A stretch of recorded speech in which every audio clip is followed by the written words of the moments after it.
Hey, it's Jay. I wanted to extend a special thanks to those of you who have listened and left reviews on iTunes for this podcast. Please leave a review if you haven't done so already. We sincerely appreciate it. We're producing this show independently, and unfortunately, that is not free. We have to pay for digital hosting space, software, equipment, websites, and travel out of our own pockets. But we'd love to keep this show going as long as possible. Please show your support for this podcast and give it life by making a donation to www.bigbuckregistry.com/donate or pledge your support by visiting www.bigbuckregistry.com/pledge. You can also find our app in our Apple App Store called Big Buck Deer Hunter 2015 and in the Google Play Store for Google and Android devices. Thanks for your support and enjoy the show. Big Buck Registry's Big Buck Deer Hunting Podcast, episode number 127. Beau Harris from Antler Ice, Reinventing Deer Urine.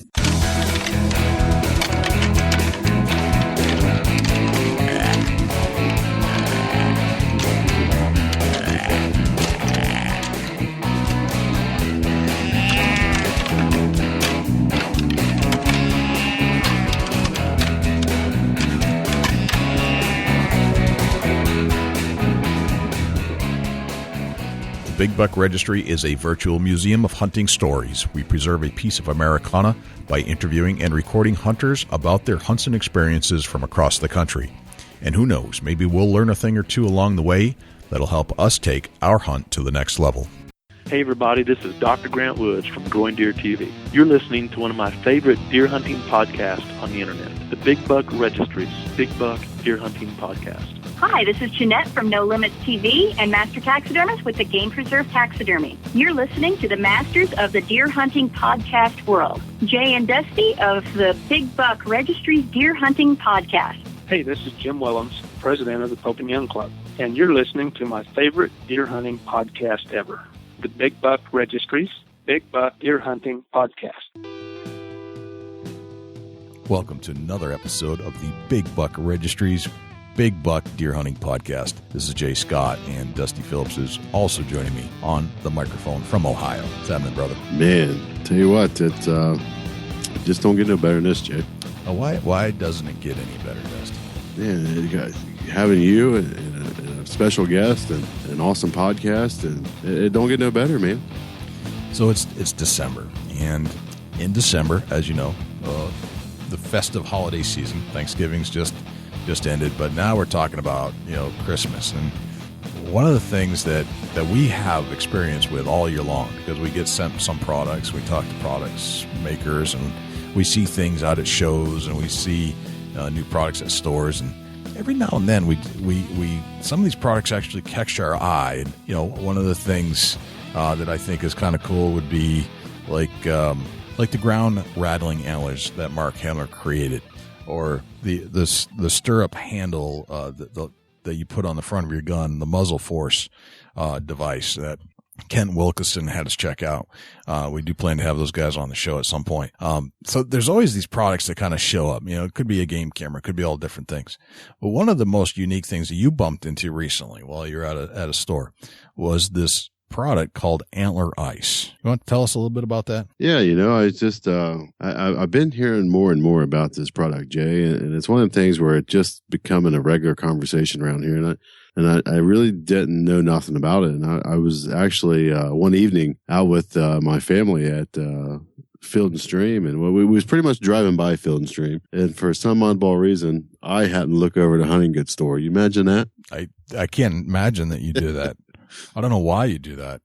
But yeah, we was driving by Field and Stream here, just south of Dayton, Ohio, and I was like, man, that looked like an Antler Ice truck. And I told my wife, I said, I'm going to stop in here and I want to see if this is somebody that I can get in touch with and have on the show and get some more information about this product called Antler Ice. So, I pulled over and pulled in the Field and Stream, and I got out and I started walking in, and I could literally smell the doe urine smell on this guy's truck. I was like, wow, it was just like one of them things like, this guy's definitely full blown deer urine product. Big old cloud of deer urine smell coming your way. Oh man, my neck started swelling, and I was ready to start rubbing on this tree outside the building there. But I went inside, and I got to walking around, and I was actually like on the hunt for this guy from Antler Ice, and I was walking around, and just happened to catch him putting product in their freezer right there in the Field and Stream store. They got an actual freezer right there in the store. And I just walked up and, really the smell of deer urine overtook me again. And I was like, you're the guy I'm looking for. Sad when you can tell the guy you're looking for smells like deer urine, But I said, hey man, I just introduced myself, told him Dusty Phillips, Big Buck Registry Deer Hunting Podcast, and told him what we do and how we go about our business here at the podcast. And I said, hey man, would you be interested in joining us for an hour show, talk about your product a little bit? And he said, yeah, I'm actually the manager for this side of the world, pretty much, the States here. And he's like, I'd be glad to talk with you. And just from there, we just hit it off. Beau Harris is a great young gentleman, and he's pursuing a dream and trying to get product in all the areas that he can reach out to. And man, just what a great, unique story that we got ahead of us here with his Antler Ice. And it definitely is getting my attention by the way they preserve it and how it's sold in stores and what you can do with it. And it's going to be a great show to talk a little bit about some deer urine and how to go about it in a different form than we're used to. Awesome, man. Well, without further ado, Dusty, let's get Beau Harris on the line. Let's do it. Beau Harris, welcome to the Big Buck Registry's Big Buck Deer Hunting Podcast. How are you, my friend? I'm good. How are you guys? Doing awesome, really. It's it's pretty cool. We're sitting here in our own studio together for the first time in New Hampshire. So we're going to rock the deer woods here for the next 3-4 days and see what we can come up with. Right, we're trying to do the same here with that. Hopefully that rut's getting ready to take off here in the Midwest. I hope so. I hope it does for everybody. Where are you at right now, Beau? I'm in Southwest Missouri, Lebanon, Missouri. Okay, gotcha. And are you from Missouri? Yes, sir. So okay, so where are you from originally? Are you from that area? Yeah, yep. Born and raised here. Okay. Grew up on a farm out in the middle of nowhere. So it was either, do yard work or go hunting. So did a little bit of both. And which did you prefer? Oh, hunting all day. For sure. That's the answer I would give too. Excellent. So you grew up on a farm, and I would assume that working with your hands, getting dirty, working hard every day is not something that is foreign to you. No, sir. No, it was quite often, you had to go out and put at least 5-6 hours in every day, something around the house or on the farm. Gotcha. So what else did you do besides hunting and working on the farm? Was there anything else to do, or that was it? I had a little brother I had to kind of take care of, but we ended up getting in a little bit of trouble here and there, but hitting walnuts with ball bats and walnuts with ball bats. All right. That's a great time right there. Between that and splitting wood, that was our fun. And did you hit walnuts for any particular purpose, or was that just because you want to be a baseball player, or was it just that's what you did? Well, the family said I was hitting a baseball at like 18 months old, and it just took off from there. And it just became something I constantly pestered them. Hey, pitch to me. Hey, throw to me. Hey, let's play catch. And, they just continued after it. And so I would assume that if you're hitting walnuts as a kid, that it's got to develop into some kind of good hand-eye coordination. And it sounds like it might have been a baseball thing. Did you go on to play any baseball? Sure did. I ended up going because we were 28 miles out of town. We were 500 feet from having to go to Richland High School. So I ended up going to Lebanon High School, performed well there, got a full ride to college to play baseball. No kidding. Excellent. Where did you play ball? I played at Mineral Area College in Farmington, Missouri, and that was a 2-year JUCO.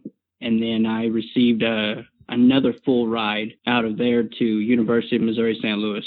Wow, that's fantastic. Congratulations. I mean, that's from hitting walnuts to getting a full ride to go to school. That is fantastic. It's a quintessential part of American life. And did you enjoy the whole trip? Oh, it was a blast.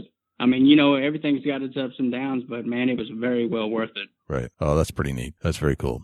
So where was hunting in your life along the way? Did you ever hunt less or not hunt because baseball was interfering with that, or was that always just something you did in the off season? Well, I played football 1 year, and after I really didn't ever get to hunt, I said, that's enough of that. And I quit playing football after the 1 year. Because I was also training for baseball, and there wasn't enough time to incorporate everything, so I quit playing football. And I only played that my junior high, my 8th grade year. But just incorporate it when you could. It was tough through high school and through college. But, I was taking my homework in college to the tree stand. That's nice. Really? That's awesome. That's excellent. So how do you do homework in a tree stand? Well, you take 2 backpacks for one thing. Okay. Taking two packs instead of one. All right. I get that. I actually would carry my laptop up there and type them daggum English papers I had to do, which I dreaded. But you know what? They weren't so bad when you did them in a tree stand. I couldn't agree more to that. How are you? And great? Go ahead, Beau. I had some literature classes. I had to read books, so I just sat in a tree all day and read a book when I wasn't seeing no deer. That works. That works for me. And how? I passed the class. a little tree stand therapy to go along with the homework never fails anybody. How are your grades, Beau? They were decent. Decent. Okay. I had like a 2.3, 2.4 GPA. Okay. So there's life to hunting. And, yeah, I probably could have had a little bit better study habits, not doing it in a tree stand, but I kind of. You made the best out of the situation. Yes, you did. It's all good, man. It's all good. So we'll get into how do you go from baseball to Antler Ice? Let's get in a little bit about how you got into Antler Ice. Well, it was kind of just ironic kind of situation.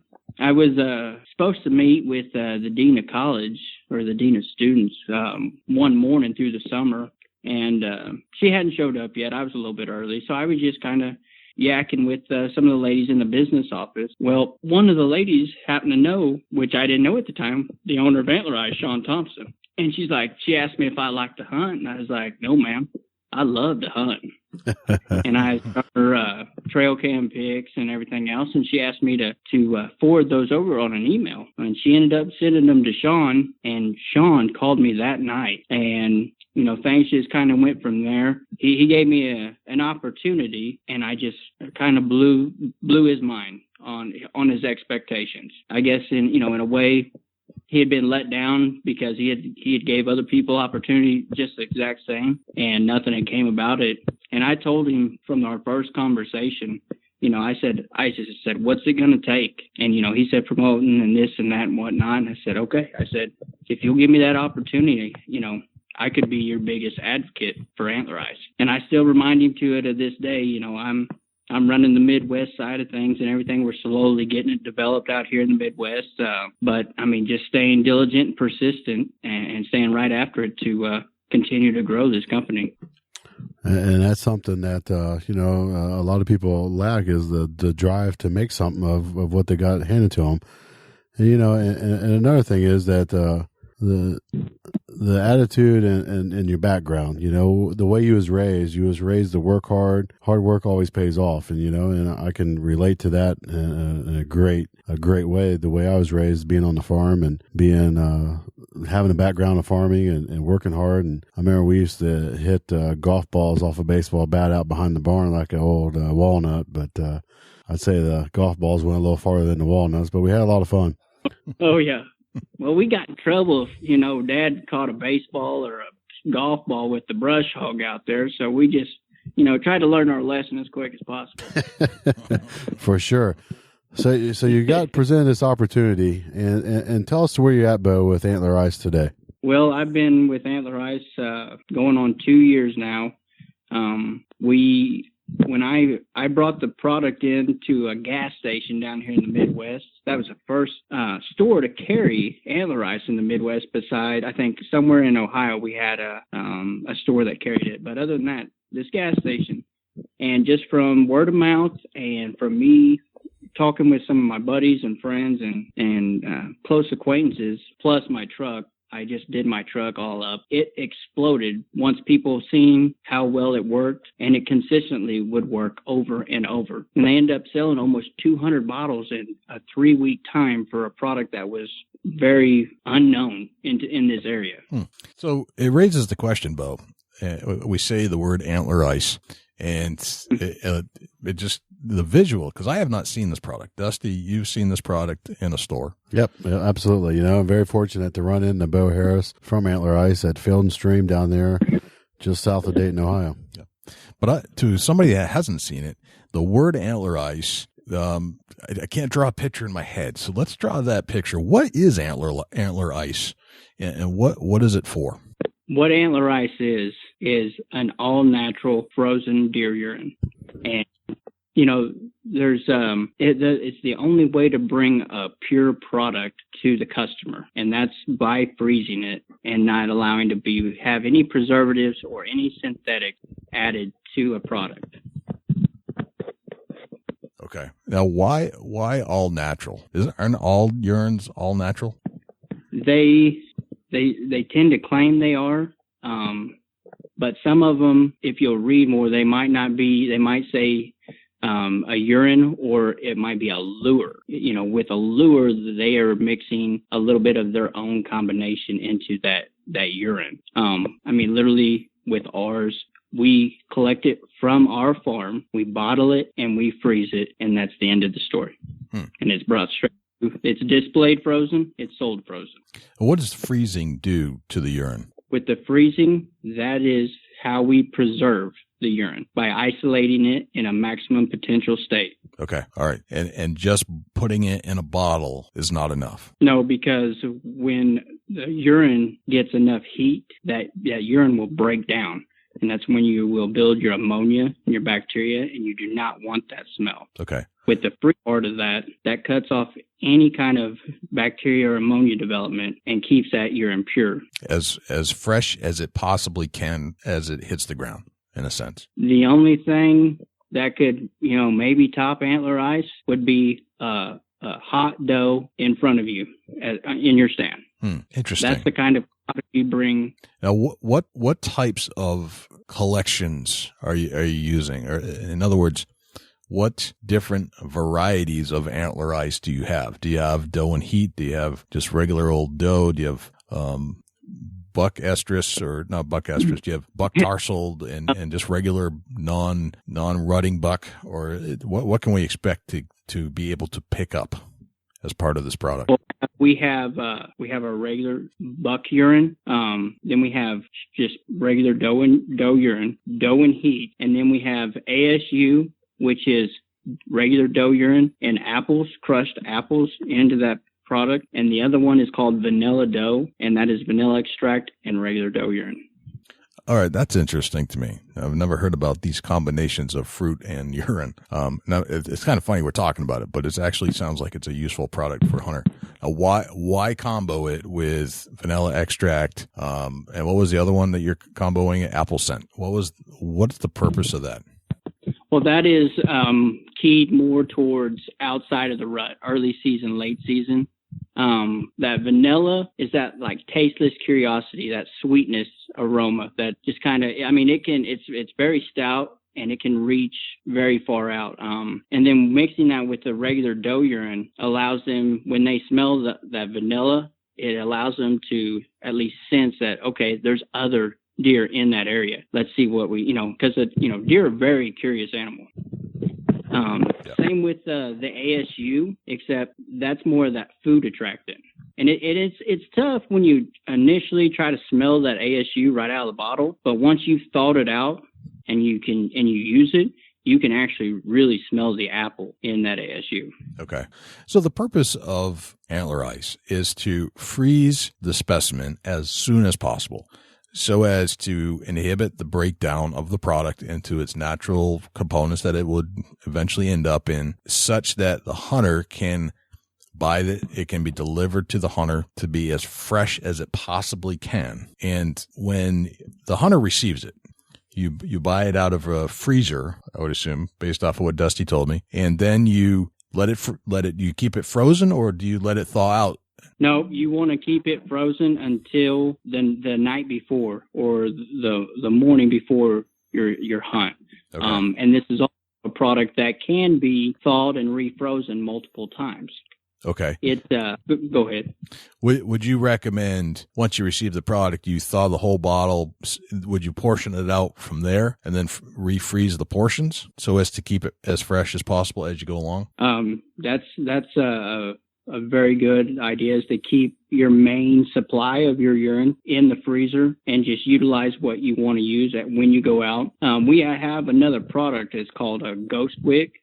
And what we try to tell people with this product is to thaw your bottle and then apply it to these Ghost Wicks, and then put your Ghost Wicks in a Ziploc bag and put the freezer, and then put your bottle back in the freezer. So the next morning, you just take your bag of Ghost Wicks, and you can use those for your morning or evening sit. Oh, that's a good idea. So it's been pre-soaked. You're all set to go, and freeze it, keep it fresh as possible, and then just thaw it out as you go into your hunt. Makes sense. Right. And with that being, let's say you have an ounce or 2 ounce combined in all the wicks, that's only going to take a few minutes to thaw out as you get ready to hunt. Okay.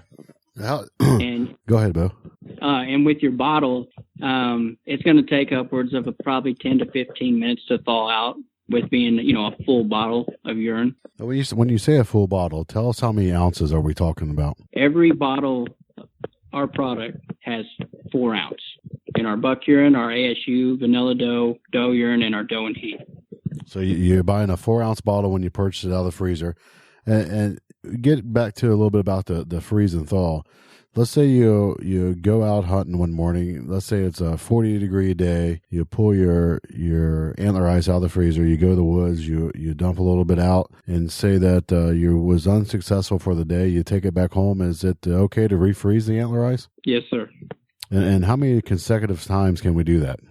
You can do it multiple times, but just know that after 3 or 4 times, the potency level of that urine is going to dwindle. I gotcha, but you can still refreeze after the 3 or 4 times with a little bit of expectancy of losing some of the potent. Yes, it has a 3-day liquid life. Okay. And a 3-year frozen life. No kidding. So you can actually sit on this for 3 years in the freezer. Yes.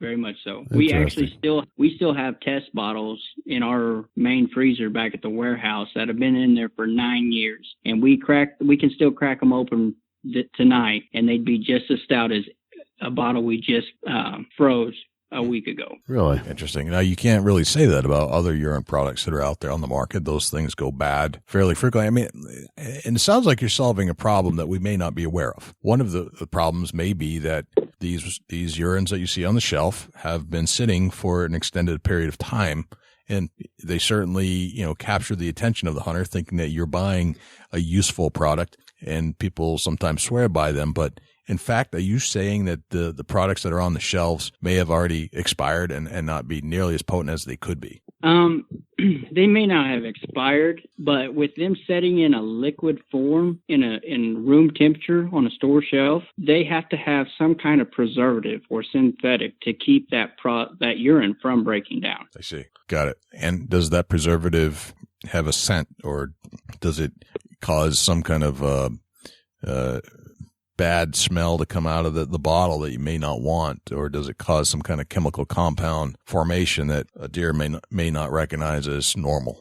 Well, to our nose, we can't smell it. You can smell the difference from product to product and then to our product. Okay. But with a synthetic or preservative you're going into the deer, their backyard. You're trying to fool them in a situation that's all they know. So if you bring something in there that is very unnatural, it's going to red flag on a mature deer, because they can decipher up to 6 smells at one time.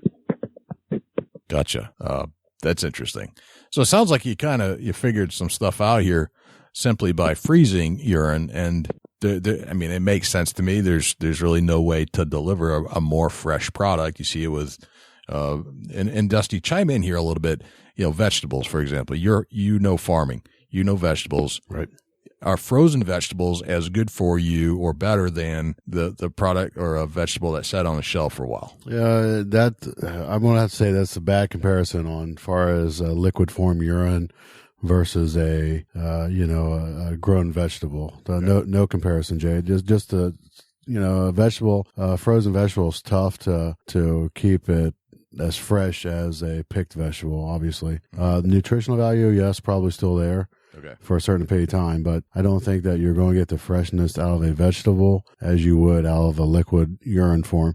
Now, let me go into saying vegetable fruit juice would be probably just as potent the day you unthawed it after you froze it as the same scenario as a urine. But I wouldn't go into a vegetable as a hard form. Okay. Maybe on the juice side, yes, I'd say that you could probably still keep the consistency of the nutritional value, and but I don't think that kind of freezing an actual vegetable in hard form would be it turned to mush over a period of time after you freeze and thaw something like that. It'd break down too easy. Okay. But as far as the actual chemical components that you're interested in, like just your nutrients, for example, the nutrient portion of a frozen anything is typically better than something that sat on a shelf. Oh, absolutely. For a period of time. Yeah, no matter what it is. Yeah, absolutely. You get into meat or anything like that, it'd be kind of the same scenario. So right. Okay. All right. So that all makes sense to me. I think, freeze. No, how do you deliver this stuff to the market though? I mean, now you've added this whole other element of it's, how do you get ice cream to the people that want ice cream? You've got a distribution problem. How do you solve that? It takes, there's a handful of us that pitch in constantly. It doesn't matter what time of day or night it might be, but having the product and doing everything it takes to get it to the stores so the customers can get it in their hands. I might be able to speak on this one, Jay. Yeah. What do you got? You pull up to Field and Stream and you see this fully wrapped Dodge pickup truck with 2 freezers, deep freezers in the back of it, and it says Antler Ice all over it. He's making deliveries with freezers in the back of his pickup truck. Gotcha. So what'd you do, Beau? Did you go out and buy a bunch of old ice cream trucks so you can get these things delivered? What's the story there? Now, that'd take a lot of camo to wrap them ice cream trucks. Oh, that was a great response, Beau. I love it. Oh, man. That's excellent. So you freeze it at your facilities, you throw it in a freezer truck, and you deliver it to a freezer at a store. It's fantastic. Yes. It's not in an ice cream truck. Can you see pulling up to the, hey, here comes the ice cream truck. It comes Antler Ice truck. Got yes. you playing the music that the ice cream truck got. They might be onto something here, Beau. I'd like to have 2 dough and estrus, and all you got to do is look for the Orange Army, and you just pull up next to the shop. We can have like a mobile Antler Ice unit. Like you see hunters on the side of the road, you just flip the music on. Right. And then they come running out of the woods to get the Antler Ice. Here comes the Antler Ice truck. I never thought of it like that. Yeah, you're right. Yeah. You don't think of it, but that actually might be catchy. Yeah, that makes sense to me. I mean, yes, have the freezers in the store all over the place, but. I can hunt. Yeah, you just, you got. 27, we'd have a hotline and everything. Yeah, I don't think I'd like that. You could have an Antler Ice app. You just click the beacon when you need some urine. I mean, you look at these food trucks, Beau. They're constantly on Twitter, and they're showing up at a new location every day. And their Twitter, they're going to send out by social media, Twitter or Facebook, where they're going to be for the day, and that's where the people go. So now you can just tweet, said the Antler Ice truck will be at the parking lot of whatever store for 3 hours. Come get your ice, and away you go. Yeah, we definitely need to send one out next time we make the trip all the way down to Mobile, Alabama, to that Field and Stream. Good night. That's a haul right there. Yeah. Yep. But I think you got something there. So you heard it here first on the Big Buck Podcast. You need an Antler Ice cream truck, in a sense. I tell you what, I think this thing, if you've pulled up the Field and Stream with the ice cream truck siren, the music on, and you roll up the side door and you say, Antler Ice right here, get it fresh, get it cold. Right. There you go. It sounds ridiculous, but I think it would actually work. So let's get into a little bit about how you recommend that you actually apply this out in the woods. Is there different things a product that you guys have to hang it out in the woods or to apply it in the woods setting? Well, with our ghost wicks, we also have package where it's called Ghost on a Rope, which is a boot cinch strap and 3 wicks in a package, so you can run a drag line in to your stand. And with these Ghost wicks, you have 2 eyelets. You have a solid eyelet and you have a split eyelet, and then you have 2 stems. And you can run that solid eyelet for your drag line. And then if you have a larger limb that you can't fit that solid eyelet around, you can take that split eyelet and mold it around that limb to hang it. Gotcha. Very cool. So, Beau, can you get in a little bit about when to use these products? You said you have a variety of different ones. Are there different parts of the deer season that we should be considering using these products? With your vanilla doe and your ASU, those are more keyed towards your early season, your late season. They're also good to run in the rut, but they're not ideal because your buck urine and your doe and heat are more ideal for your rut. Gotcha. Okay. All right. So that kind of lays that out. So, Beau, I was wondering if you could kind of just bring us into a hunt. Like, how are you using these products throughout the year? I mean, you have full access to the entire catalog of this Antler Ice urine. How do you apply it, you personally? Well, when I'll park, and wherever I end up, where I think they cross, I try to apply it everywhere from probably 150 to 200 yards out from my stand. So that's increasing the amount of area that I'll be hunting. So there might be deer that I don't see, but that Antler Ice will draw them in if they cross that drag line that I bring in. Right. And I'll normally run that drag line and set it 20 to 30 yards out in the shooting lane, and then I'll put probably 2 or 3 more wicks up in other shooting lanes. Okay. So how many wicks total? 4. 4. All right. So you do a drag, and then you hang 4 in different shooting lanes that you're. And how far out are these hangers from your stand? Honestly, you don't want them too close because I've made that mistake, and it's really hard to shoot a deer at 6 yards underneath you. Right. So I keep them 25 yards to 40 yards out. All right. And how wide is your distribution in a diameter type scenario? As far as the stores that carry it? Yeah, like if you got one at 0 degrees, you got one at 45, 90. He's talking about the locations that you're going to dispense out in the woods. I normally, it depends on that, your wind. And, some places, it might tell you got a southeast wind, but when you get up there, it's just swirling.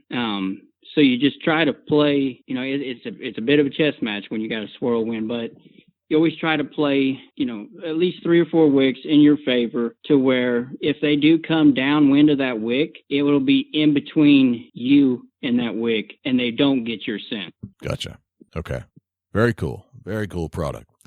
So, Beau, let's talk about some deer hunting itself. I think you have a great product, and I think it's probably the most inventive product I've heard of so far relative to urine and keeping it fresh. And I think freshness goes a long way when you're trying to bring that big buck in closer, because the longer you let your current bottle of urine sit on the shelf, the worse it's going to get, the less potency it's going to get, and the fresher is always better. Pretty much everything I know to be true, the fresher anything is always better. The cigar, the beer, whatever. Sure. The urine in this case. Right. So let's go on some deer hunts with you, Beau. One of the things we always ask is that we talk a little bit about where you hunt and how you hunt and what other things you do to be a successful hunter. We are sure you're using Antler Ice, but what else? What other things? What's your philosophy on hunting besides using Antler Ice? What other things do you believe in that should occur in the woods?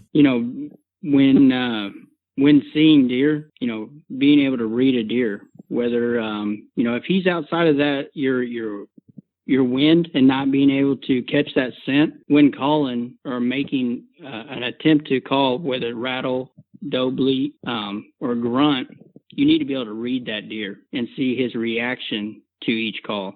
And then kind of play your cards from there, because if he doesn't seem interested, you don't just keep hammering the horns. If you grunt and he kind of flags or gets a little skittish, you don't want to grunt. You got to be able to read that deer and try to play the right tune that he wants to hear to be able to bring him in. Okay. If he's out that wind area.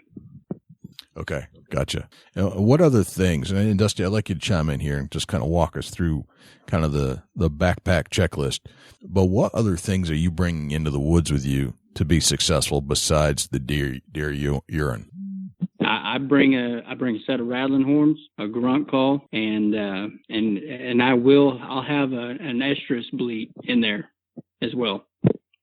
When you get into rattling horns, tell us, we're having a little debate about this on what size antler we need to be using when we're rattling. What, just give us a rough guesstimate of what caliber of antler you've carried in your pack.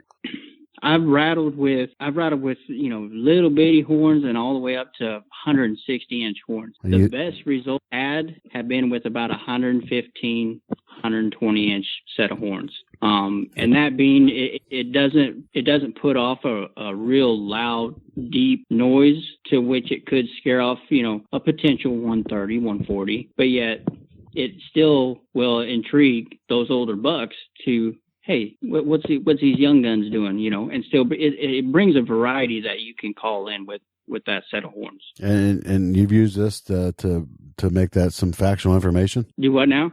Have you used this tactic to confirm that's kind of a factual, informative information there on the 115-inch antlers? Yeah, that's I have a set. That's the set I have right now. And that's what you've had the best success with. I actually used a buddy set because I thought someone had stole mine, and he had like 150-inch set of horns. They sounded great and everything else, but I never had any results, and I probably tried them 3 or 4 different times. Huh. Interesting. That's the first time that's come up, a subject on size, and be able to hear somebody talk about that's actually used the different size antlers. Interesting. What else you got in your pack, Beau? A grunt call. Any particular brand? A dual. A dual. Yes, sir. Tell us about it. Setting is one setting or adjustable? Tell us about it. It's actually one setting, but it's got on the neck. It's got a rubber neck that allows you to extend it out, and you can make it deeper or bring it back in and make it shallower, so you imitate a younger buck or a more mature buck. And it also allows you to kind of do that grunt growl. Gotcha. Okay. Yeah, interesting. Now, you say you had a doe bleat. Is there any particular brand of doe bleat that you pack with you? The one I've used that seems to be the most realistic is the Bone Box by Michael Waddell, Bone Collector. Gotcha. Okay. And that's what you're carrying in your pack now? Yes. Gotcha. Well, let's get into a little bit about your camouflage. Is there any particular camouflage you prefer wearing over others? If you can tell by the truck, I kind of like that mossy oak. Yeah, I got you. I can tell by the truck, but I just wanted to make sure that's what you was wearing to the woods. Yep. Oh yeah. Very cool. That's. I mean, I've used mossy oak for probably 8 or 10 years now, and it keeps producing, so I keep utilizing it. Right. Yeah, it makes sense. And if something's working, you go with it. Yeah. If it ain't broken. Right, let's get in a little bit about your bow setup, Beau. What kind of bow are you carrying to the woods? I'm shooting Elite Hunter. Any particular arrow? Carbon Express. What are you tipping them Carbon Expresses with?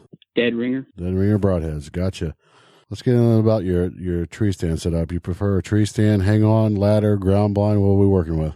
I prefer, when you're in this situation, when you're trying to run camera, to be able to conceal 2 guys, blind is nice, but then again, you don't have that advantage point from higher up. So when I'm hanging, I put hang-ons on. Gotcha. To conceal 2 guys. What brand? Advanced takedown tree stands. Gotcha. Any reason why you prefer them over others? The convenience and the easy setup. Gotcha. Pretty much a one-man operation to hang one? Yeah, I mean, it's a 3-part system, and it's not backbreaking to set up one of those takedowns. Gotcha. Okay. Makes sense. So where are we headed on this one particular hunt that you're going to tell us about? Well, it was probably my mule deer hunt this bow season. Is my first time ever getting to mule deer hunt, and I ain't gonna lie, that's a lot of work. We had 15 miles under our belt before we got presented with an opportunity, and it was all on foot. We didn't have an outfitter. Just I had a good old boy farmer that we knew, and he had allowed us to come up. The downfall was he had a lot of mule deer, but he still had a lot of standing corn, which was holding those mule deer. And this particular morning, there was a super heavy fog. Right. What year? What year was this, Beau? This was earlier this year. So it's 2015 season. Yeah. Yes, sir. Which state are you in? Nebraska on this hunt. Nebraska. Okay, got it. All right, continue on.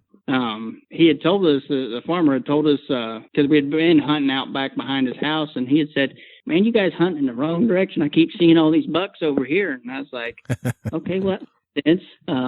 We seen probably 40, 50 doe. So that next morning we got up and we just started creeping along this stubble field. There's corn back in there, and this fog, I mean, you can't see more than probably 80, 90 yards through it. And we were sneaking around some heavy undergrowth and just happened to glimpse out and see, a mule deer, but we weren't sure if buck or doe yet. And he just kept walking, and we're like, okay, we're just going to see what happens. And it ended up being a nice mule deer. He was a 5x5, but he didn't get, he got 67 yards out. And I went to ranging with the rangefinder, but because the fog was so thick, the rangefinder wouldn't register. And it was, now or never. And I asked Sean Thompson, the owner of Antler Ice, I said, "Hey, how far is he?" He said 50. I said, "There ain't no way." So I went with my gut instinct, and I put my 60 on top of his back and let the elite and do the rest. And I put it right on the money. And it was just, oh my gosh, this just happened, because my mule deer hunt was a bucket list, and I didn't think it was something that would come so quick and, and be successful, because I know, a lot of guys end up going mule deer hunting. It's probably, they make 2 or 3, 4 trips before ever successfully taking a mule deer. And I was very fortunate to have the opportunity and harvest, a nice mule deer the first time I got to go out. That's awesome, man. That's very cool. So that was this year in Nebraska, muley hunting, dense fog, corn still standing, 60-yard shot. Yeah, and we got it all on footage and everything. It'll be on the 2016 Bone Cold TV on Pursuit Channel. Wow, that's intense, man. That's very cool. So where do you want to take Antler Ice from here? I want to be able to put it in each hunter's hand that, we put all this time and effort into preparing for each season every year after year. And Antler Ice will bring, it's not going to, I can't guarantee you a deer, but it's going to increase your odds significantly when used and applied in the woods. Gotcha. Okay. And I want to be able to put that, bring that and grow this product, this company, to be able to reach out to all those hunters that work so hard to try to harvest something, and sometimes they come up short. I just feel like this is a definite edge that could be utilized by everyone. Excellent.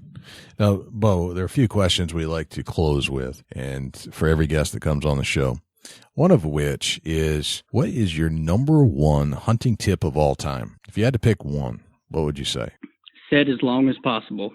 Gotcha. Because, it don't matter. I don't care how tired you are or whatnot, but as soon as you think, man, I'm done, I ain't seen nothing, something shows up, or you end up spooking something when you go out.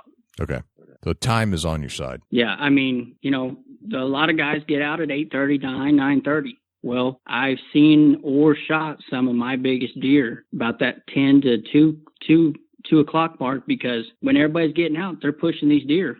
If those deer were bedded up or anything, they're pushing them right into me. Or, when they're coming back in, I'm not a stranger to set all day, because if I don't see them in that first half of the day, get past that noon period roughly, and everybody starts to come back in the woods, that 1:30, 2 o'clock, I'm just waiting for, that next great opportunity to come running by my tree. Right.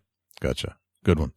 And everybody has one of these things. And I don't know what your thing is, but it seems like everybody's got like this good luck charm, or this thing that might be equivalent to a pacifier that you got to take in the woods with you, or you feel naked without it. What is that one thing you have to have in the woods with you at all times, other than your weapon? My hat. Your hat. My Antler Ice. Your Antler Ice lucky hat. Yeah. I wear this hat. Except I even wear it to bed sometimes. It's just all right. That's a hat right there. Now. That's a good hat, definitely. And Beau, how old are you right now? I'm 25, sir. 25. All right. So what would the 25-year-old Beau Harris tell the 15-year-old Beau Harris, knowing what you know today? Keep working hard. Sooner or later, it'll pay off. You don't ever know when, but just continue to press forward and work hard. Awesome. Very cool, man. Well, Beau, this has been a pleasure, and I'd like to say thank you for joining us on the Big Buck Podcast. And Dusty, thanks for lining up this interview. It's a very interesting product, and I'm interested in hearing more about it and getting my hands on some. And speaking of that, Beau, when should we expect to see this distribution more prominent throughout the United States? Well, right now we're in, I believe it's 17 Field and Streams that are up and running, and they're predominantly in the eastern region, but like I said, there is a Field and Stream all the way down in Mobile, Alabama. And if you are unsure, we have our website at antlerice.com. Mm-hmm. And if you go on there, and there will be a dealer locator. Okay. And type in, and it'll give you the nearest dealer, Antler Ice dealer, to your location. Okay. So as of right now, safe to say you're in the south, as far south as Alabama. Mm-hmm. You must be in the Ohio area where Dusty met up with you. Yep. Are you in the Northeast yet?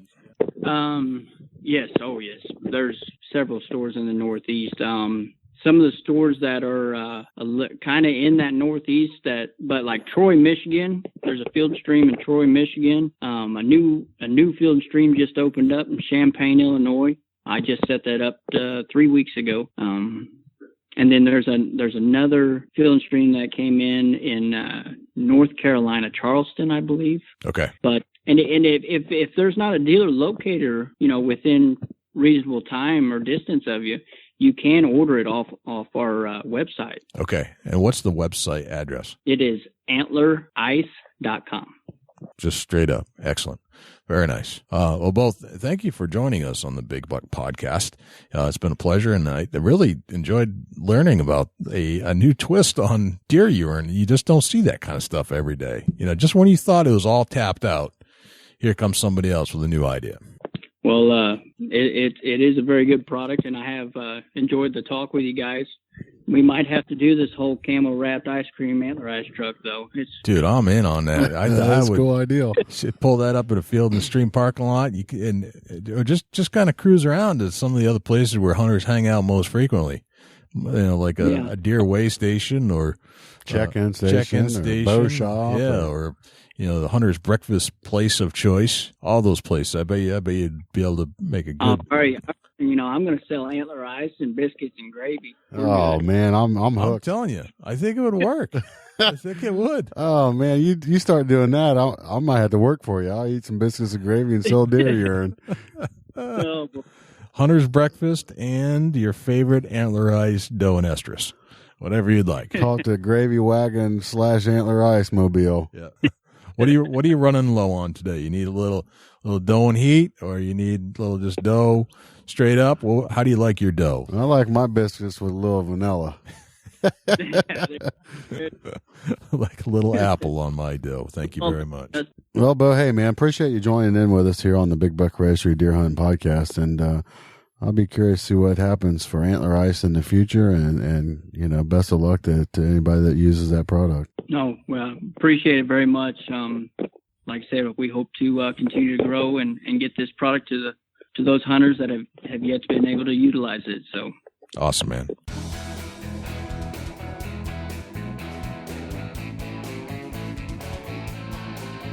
I gotta say, I think that the Antler Ice ice cream truck could be just a game changer. I'm so that guy, like the carny would drive it. Maybe we should just open up a little. Get your deer pee. Yeah. Right. Antler Ice franchise. Like a food truck, it's going to be an Antler Ice ice cream truck franchise. Right. Yeah. I think it'd be epic, man. Imagine driving out up some of those backwoods roads that we took you on with Greg's Jeep, and just hear the bell ringing. Oh, the Antler Ice guys here. We'll be right back. You think guys would literally like just climb down out of their stand, take off running like the kids do from ice cream truck? I don't know. I mean, I guess if you're not too far off the trail and somehow that ice cream truck can make it up the stone road, yeah. We might have to have Greg drive the ice cream truck, Jay. Oh, what a visual that is. Wow. Awesome. Thanks to Beau Harris for joining us on the Big Buck Podcast. So, Dusty, do we have a Chubby Tines tip of the week this week? We do have a Chubby Tines tip of the week. You know, and it's a mental thing. We're going to get into the time of the season right now, and I'm experiencing no different than anybody else, and it's something that you can overcome and you can push through, but you keep yourself mentally positive that you still have opportunity to kill a mature buck. And, you know, it's at that point in time where a lot of firearm seasons are ending and people were unsuccessful with their firearm, and it's just starting to play that role. It's just like, man, you know, you get in that mental stage where you're just beating yourself up. You think you're doing something wrong and you need to move your stuff because deer's not doing what they should be doing, what they were doing, you know, and deer change throughout the year. But you always got to remember, once this cold weather finally sets in, we start getting some snow, deer are going to go to a food source. So, you know, capitalize on the food sources, but most importantly, keep your mental game going and stay positive while you're in the whitetail woods. Dude, it's such a mental challenge. You get late season, you just can't seem to find that one thing that you're looking for. That one big buck just hasn't crossed your path. Seeing all kinds of other deer, but just that one shooter that you want hasn't been here. Now you're starting to, like, you know, you're biting at your teeth. You're just grinding your teeth and just, it's a grind mentally. But this is when you have to stay stronger than ever, because that's when it happens. Most of these guys have given up, you know, and that's the deer getting back on their normal paths and working on food sources again. And this is the time to regroup your brain, regroup your energy, and get back out. Yeah, one time an old timer told me, he said, you know, Dusty, whitetail hunting's like a bad disease that you can fight off in the season. I'm like, well, explain. You know, this is something that sparked my interest right off the bat. I said, you got to explain yourself on this one. He said, you know, when somebody gets really deathly sick, man, and they really power through it and recover from it. I said, yeah, I get what you're saying. He said, whitetail hunting's the same damn way. I said, oh, really? You know, I said, oh, that's cool. You know, I was young and dumb then, probably 14 years old, didn't have a clue about anything in life. And now that I look back on that conversation, it's the most factual thing anybody's ever told me about whitetail hunting. Right. It's like you get so sick of not seeing stuff. And it's like your body is just drained out. You've hunted so hard and your legs and butts tired from sitting in a stand. You know, you've put in the extra mile. You've got up early. You've went in and you just try to do everything right. You're tired of spraying yourself down with some kind of cover scent. You're tired of not being able to get out of your truck with your boots on until you get home, or you go straight home to get off your stuff. Whatever you do, you know, you got to get dressed in the field, pack all that stuff out, pack it in, unload your truck, load your truck. There's all these scenarios. Right. And it's like being deathly sick, and then finally you pull through it. Right. That one shot that you needed that 3 seconds for finally shows up, and he couldn't have said it any better. And it's the truth. Yep. You spend 3 months for 3 seconds. Yeah, but that's three of the best seconds all year of your life. Yeah, absolutely. Wow, man, that's a lot. Heavy duty mental stuff right there, dude. Yeah, for sure. But, you know, just stay positive, man. Hang in there. It's going to happen. Just, you got to be there for it to happen. That's all. So, Dusty, next week we've got Jeanette Hall, the master taxidermist. I mean, and I'm talking world-class master, not just master, but world-class master taxidermist out of Alberta, Canada, joining us on the show. So stay tuned for a great deer story, and she's a fantastic girl. And speaking of overcoming an illness, she overcame a brain tumor. So, and now she's still killing big deer and doing some amazing taxidermy work, that's winning awards all over the world. And also know that we got a world-class hunter here in Ohio coming up in the future here, Jay, Steve Esker. And talking with Steve, he's put a couple 200-plus inch bucks on the ground here in Ohio. That's hard to do. But those are the types of hunters we want to talk to week in, week out to find out how they're doing it, see if we can break down and dissect and get some tips from those guys, because we want to be like them. Quite frankly, you got a couple good shows you don't want to miss, folks. They That's right. Appreciate you tuning in with us every week, man. Jay, it's been an awesome ride. has been an awesome ride. So, Dusty, where can we find you when you're not hanging out here? Facebook.com/Chubby Tines Outdoors. You can look me up, Facebook.com/Chubby Gobbler. Also, at Chasing Antler on Instagram. Follow me, hit me up. I will respond. It may take me a couple weeks because I've been hunting. Awesome. But that's where you can reach me at. Jay, where can the people reach out to you when you're not in the no deer woods of New Hampshire or on the mic? Well, I'm trying to get smarter about where the deer might be.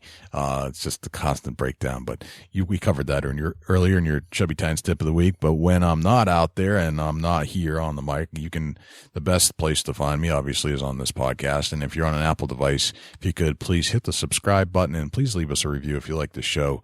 Leave us a 5-star review if you do love it. Soon to be is the Apple, or soon to be, it will be on the Google Play Store. We've already been accepted to their program. And so if you're on an Android device, a Google phone, look for that in the very near future, and you'll be able to listen to all our podcasts through the Google Play Store. If you'd like to reach me directly, you can send me an email, jay@bigbuckregistry.com. We're also part of the Outdoor Podcast channel, which is on iTunes as well.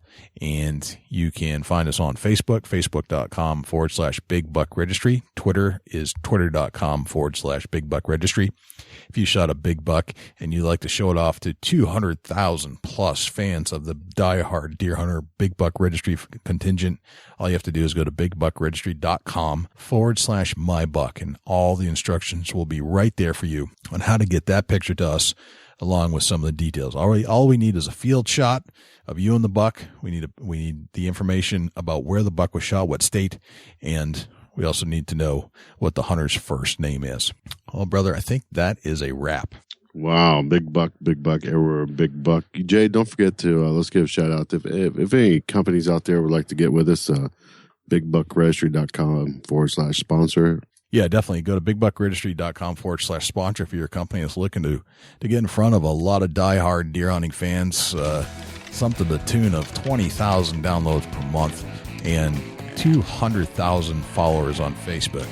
We can get you some big coverage real fast. So shoot me an email, jay@bigbuckregistry.com, if you're interested in that after you looked at all of our sponsorship opportunities. Well, I'm Jay Scott. And I'm Dusty Phillips. And this is the Big Buck Registry's Big Buck Deer Hunting Podcast. We'll see you next week. Can't wait.